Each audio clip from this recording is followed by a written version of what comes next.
3 दिनों तक बम्बई रहने के बाद मैं कानपुर के लिए रवाना हुआ।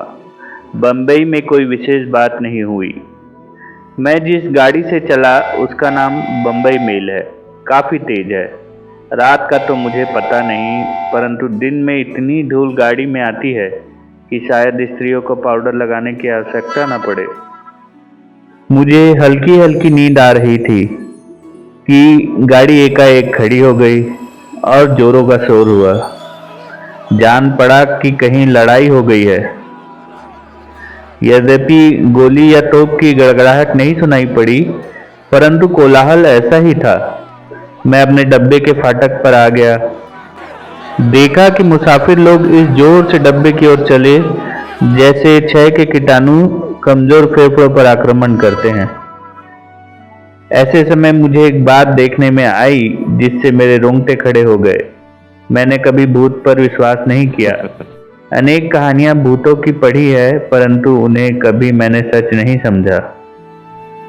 सवेरे का समय, कोई 8 बज रहे होंगे। दिन काफी चढ़ चुका था। भीड़ भी स्टेशन पर बहुत थी। मैं क्या देखता हूँ कि उसी भीड़ में से एक आदमी के बराबर कपड़े की मूर्ति प्लेटफॉर्म पर चल रही है। न हाथ है न पाँव। भारत के संबंध में अनेक कहानियां सुन रखी थी। लंदन की सड़क पर यदि कोई ऐसी घटना हो तो तहलका मच जाए, परंतु यहाँ तो किसी ने ध्यान ही नहीं दिया। संभव है यह भूत मुझे ही दिखाई पड़ा हो और लोग उसे न देख रहे हों, परंतु उस समय मेरी घबराहट का कोई अनुमान नहीं कर सकता जब मैंने देखा कि भूत मेरी ओर ही आ रहा है। फिर देखता हूँ कि एक आदमी भी उसके साथ साथ आगे है।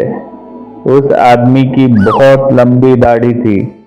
अवश्य ही वह जादूगर था और भूत को लिए टहल रहा था, परंतु उसका साहस तो देखिए कि इतने भीड़ में दिन दहाड़े भूत को लिए घूम रहा है।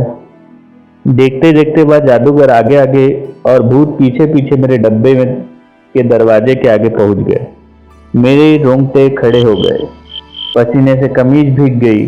पांव के दोनों घुटने आपस में टकराने लगे।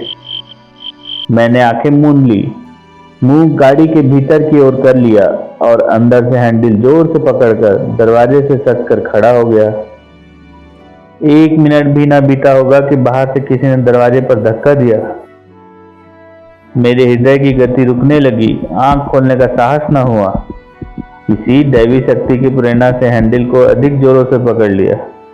दरवाजे पर फिर धक्का हुआ और इस बार अंग्रेजी में किसी ने कहा, कृपा कर हट जाइए और दरवाजा खोलिए। पता नहीं अंग्रेजी में जादूगर ने कहा कि भूत ने। जान पड़ता है कि भारत में अंग्रेजी खूब प्रचलित है। जादूगर यदि बोला था तो उसकी भाषा बहुत शुद्ध थी। जादूगर ही था, उसे क्या, कोई भी भाषा बोल सकता था।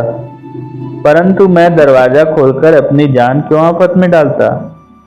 इतने में गाड़ी ने सीटी दी। मैंने सोचा जान बची, परंतु भूत और उसके साथ जादूगर जो न कर डाले। फिर आवाज आई, प्लीज, और जोर से दरवाजे पर उसने धक्का दिया और उसने कुछ कहा। पता नहीं कोई मंत्र पढ़ा या भूत से कुछ बात की। उस भूत ने पटरी पर पांव रखा। मैं चिल्लाकर अपनी सीट पर गिर गया। मैं कितनी देर बेहोश रहा कह नहीं सकता। संभवतः 20 मिनट तक रहा होऊंगा। गाड़ी सन्नाटे के साथ चली जा रही थी। मुझे होश आ गया, परंतु आंखें खोलने का साहस नहीं होता था। पर बरबस आंख खुल गई। उस समय उस जादूगर की करामत देखकर मेरे आश्चर्य का ठिकाना न रहा। उस भूत को उसने स्त्री बना दिया। कपड़ा तो चारों ओर वैसा ही था, केवल चेहरा मुझे दिखाई दिया। परंतु जो ही मेरी ओर उसकी आंखें चार हुई, उसने तुरंत अपना मुंह ढक लिया। केवल 2 मिनट मैंने उसका चेहरा देखा। सचमुच वह चुड़ैल थी, जिसे जान पड़ता है जादूगर ने बांध रखा था। मैं सोचने लगा कि यह कैसा जादूगर है, इसे क्यों लिए जा रहा है।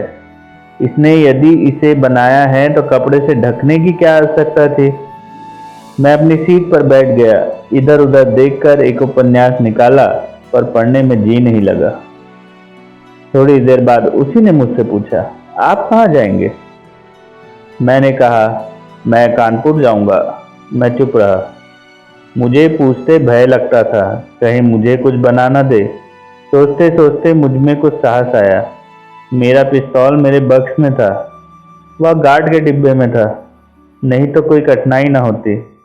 फिर भी मैंने पूछने की हिम्मत की। पूछा, आप कहाँ जाएंगे? लखनऊ। ये आपके साथ क्या है? क्या मतलब आपका? मैं कुछ घबरा सा गया। बोला, क्षमा कीजिएगा, मेरा मतलब है वह आपके साथ कौन है? मेरा प्रश्न सुनकर जान पड़ता था वह कुछ नाराज सा हुआ, परंतु वह बिगड़ा नहीं। गंभीर मुद्रा में उसने उत्तर दिया, यह मेरी स्त्री है। मुझे सुनकर विश्वास नहीं हुआ। स्त्री है तो इस भांति चोंगे में लपेटने की क्या आवश्यकता थी? मुझे जानने की बड़ी उत्सुकता हुई। मैं अधिक जानना चाहता था। मैंने उसके बारे में पूछा तो पता चला वह लखनऊ में सरकारी नौकर, डिप्टी कलेक्टर है। मेरी बार बार इच्छा होती थी कि पूछूं, आपने अपनी स्त्री को इस प्रकार क्यों रखा? एक कारण यह हो सकता था कि उसका चेहरा सुंदर और अच्छा नहीं था, और यह सरकारी नौकर अच्छे पद में थे। लोग इसकी स्त्री को इस प्रकार देखेंगे तो इन्हें लज्जित होना पड़ेगा।